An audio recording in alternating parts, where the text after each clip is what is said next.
thank you for stopping by the Atlanta Voice Studios today. So tell us who you are, where you're from, where you went to school, and all that good stuff. So thank you for having me. So I'm Mary Robichaux, and I have the honor right now to serve as the House Representative for Georgia House District 48, which is up in the Roswell, Alpharetta area. I've served 2 terms. I am a wife of almost 45 years. Next month will be my 45th wedding anniversary.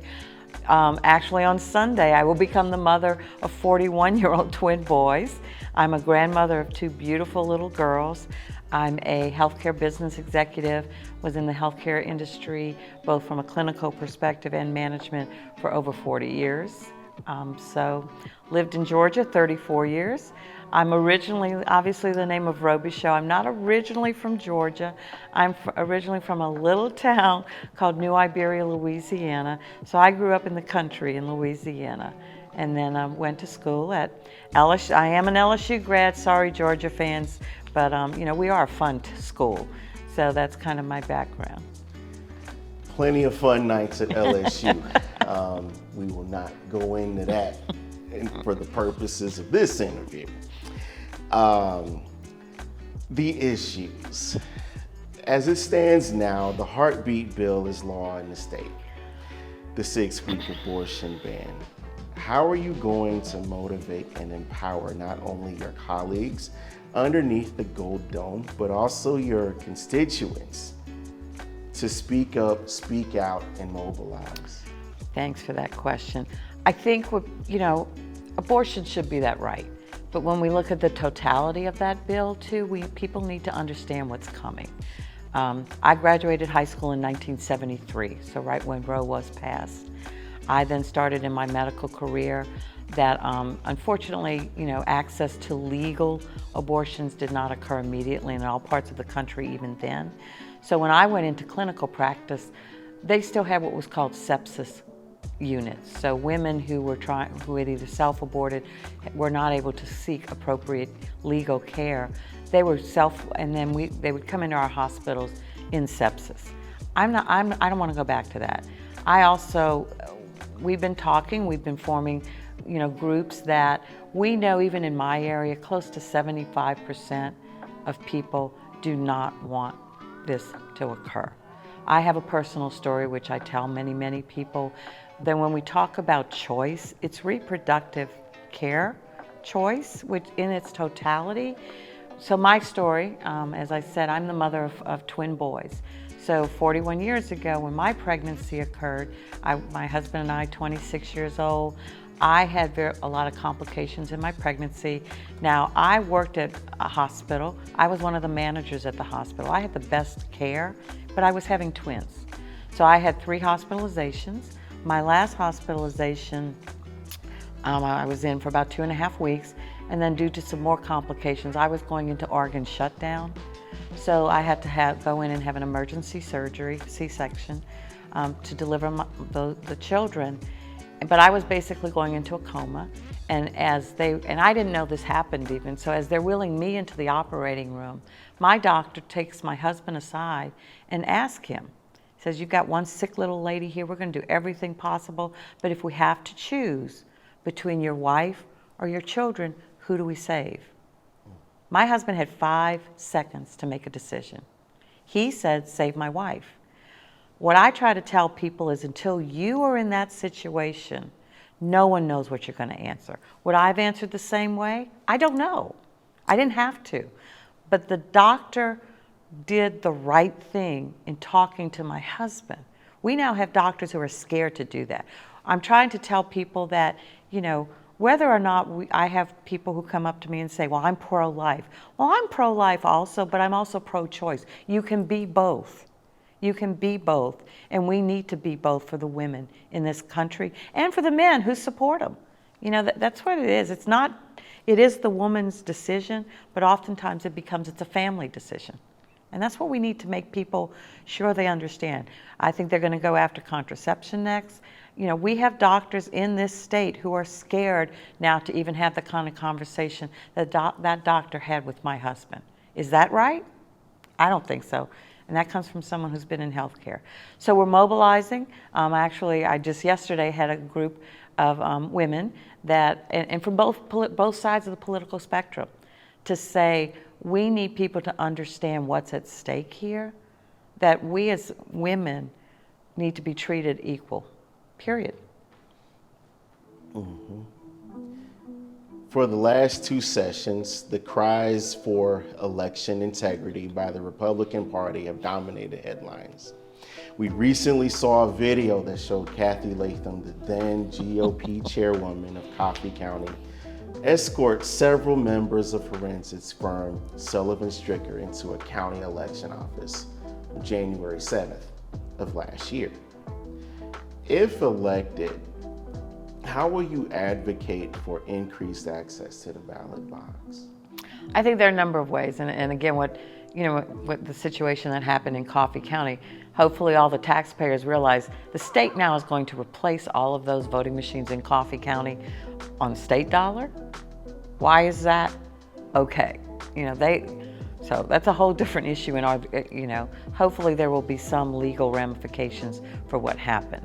As far as access, I think what happened, people forget what we've set up in that the bill is actually set up technically two separate classes of voters that I don't think people truly realize. So our military and our expatriates who are overseas, they actually, when they vote, they rank their candidates. So if it goes into a runoff, they don't get to vote again like we do. Theirs is a ranked voting choice because, again, the Republicans say, well, we got to get these, runoffs done in 3 weeks, so it's not going to have time. So we're going to make them vote differently than the rest of us. Those are the kinds of inconsistencies we've got to stop.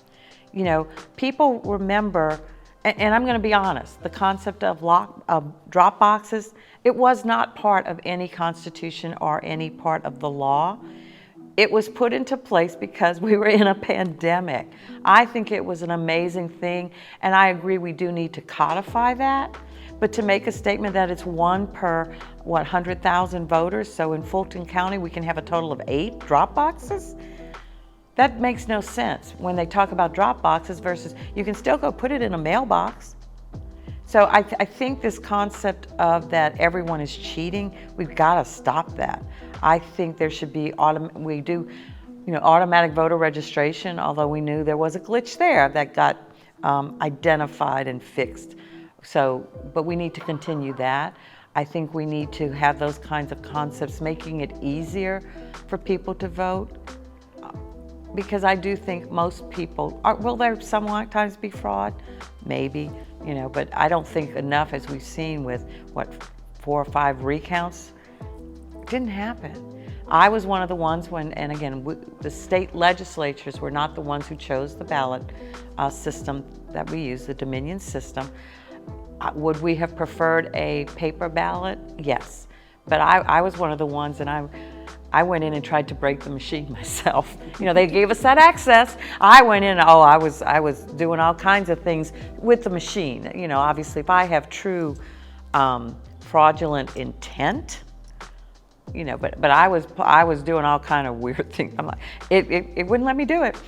So, I think too our recounts showed that the system, we always can improve. I think what we saw, unfortunately, with Coffee, and maybe now even I think one of the other smaller counties, is showing that people, it took that person to let them in. It wasn't, a systematic issue. I think we need to have more drop boxes. I think we need to have more early voting.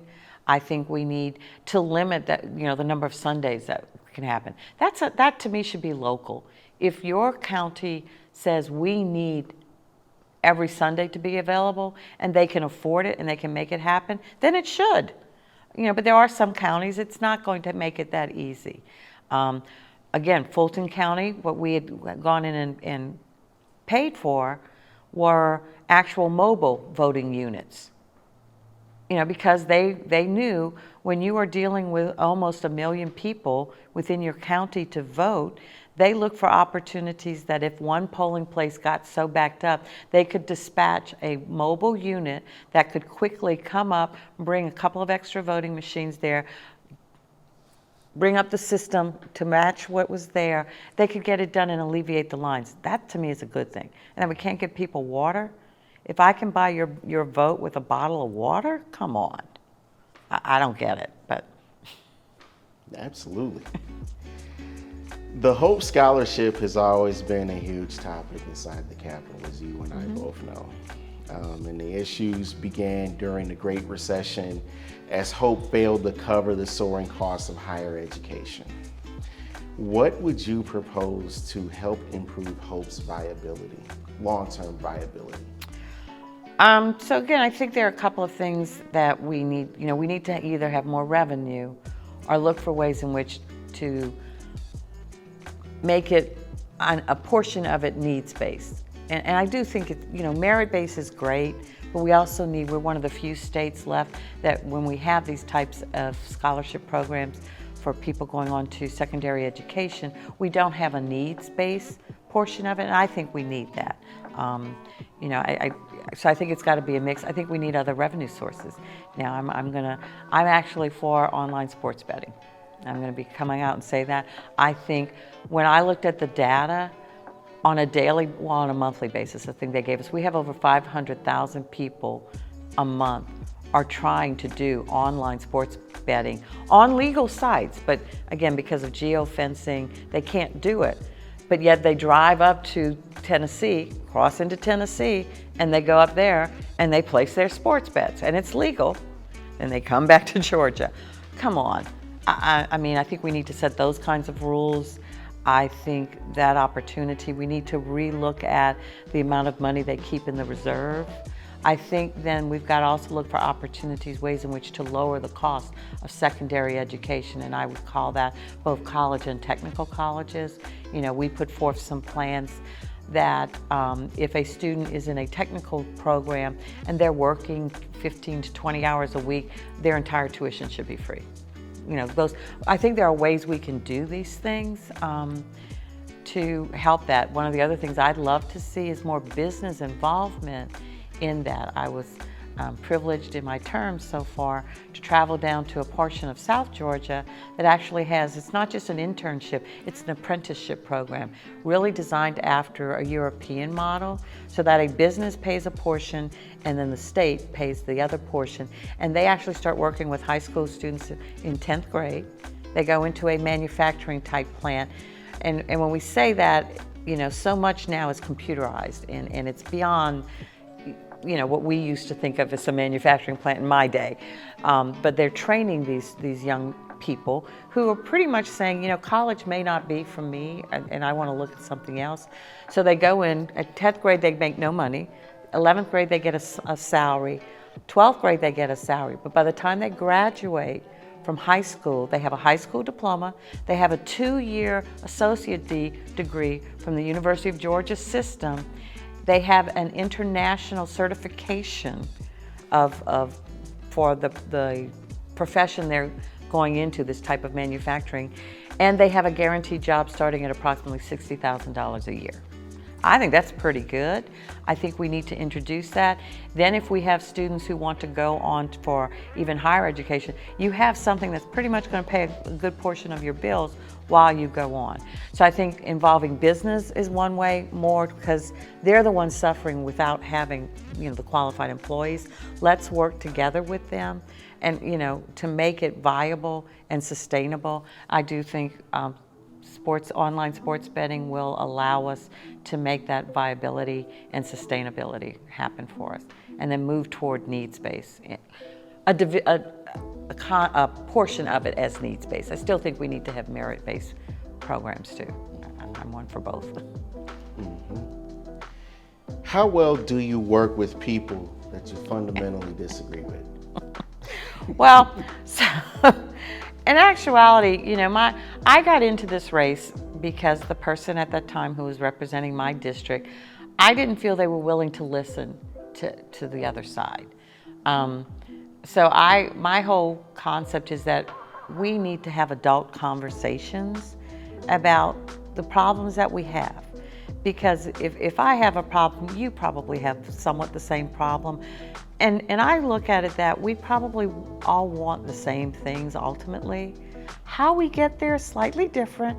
But in my career too, in healthcare, I actually was, my major portion of my profession was actually creating what's called systems of care. So my job and my team's job was we would go in to areas, actually entire states, and look at the way in which they deliver care. In my role was in the cardiovascular disease or heart health. And we had doctors sit in the same room with the nurses, with the techs, with the insurance companies, with everybody that is involved in healthcare, had to sit together and talk about what can we do better with the patient as the focus. The way I manage here in the political arena is I like to put the constituent as the center of the focus, because again, you know, even here in the state, we talk about the divisions, and there are some core things that we disagree on. Close to 75% of the bills are voted through almost unanimously. So I think there is that consideration, but we need to be able to talk to each other, facilitate. I believe in creating win-win situations. I don't have to win, you don't have to lose for me to win. And sometimes it is compromise. I know to the general public, sometimes compromise can seem like we're giving up, but I would hope that you understand we fight as hard as we can to make it as good as we can and move that along, move that needle. So I pretty much will talk to anybody. Maybe that's what I do. I can talk you through, and you're just going to agree with me because you want to stop listening to me. I don't know. He said, Last question, and thank you again for stopping by, Representative Robichaux. I truly appreciate you. How can people reach you? How can people get in contact with you? So obviously as a serving representative, but for the election, you can reach me at the state capitol, but that's, you know, where my constituents and others who might need. But you can reach me at my website, which is www.electmaryrobichaux.com. I am on Facebook, I'm on Twitter. I don't know all those handle thingies. I'm old, sorry. You know, I'm there, but you know, when they told me you have to post at least once a day, I said, are you kidding me? So that's the best way to reach me right now. And then on there, you can put your phone number even in our, if you just want to ask us a question, and we'll call you back or work with people who want to learn more. You know, I have a great group of a young man who's just joined my team, who's is the director of my youth engagement program. So he's a high school student. That to me is, as I've learned and done this, it really gives us hope. You know, this country depends on the youth in a lot of ways, and I think it gives us hope that they are getting ready to really lead this country to the next level, which is great to me. We just got to hold on a little bit longer and, you know, keep this as the country that it is. You know, I think we've seen, you know, with past recent history, we have to decide, is this country truly worth fighting for and holding on to? What we were built on. We are a country of immigrants. We need to get along with each other. Our differences are what makes us so unique as a country, in my opinion. You know, as I said, I grew up in a small rural town in Louisiana. I grew up next to a sugarcane field. So that's what you know, but we can talk to each other. We come from different experiences, but we also come from a lot of similar experiences. And when we can share that, when we can accept and celebrate our differences, I think that's when we start to see how alike we are and how much we still want the same things that, you know, as I like to say, my family and I, we've had great opportunities and great success.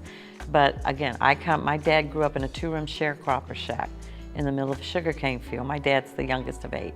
My husband's father never graduated high school, worked in a factory his entire life. My husband and I were 2 of the first college graduates in our families too. And we worked very hard, but we had great opportunities. We had great health care. As I said, my story about choice, but one of my sons was actually born with a congenital heart defect. So he's had to have multiple open heart surgeries, but he's always had health care. He now does medical research at Emory, and he was part of the team that developed Moderna vaccine. So we've had those opportunities, but everyone in this state, and to me, everyone in this country needs those same opportunities to be successful and live the best life we can.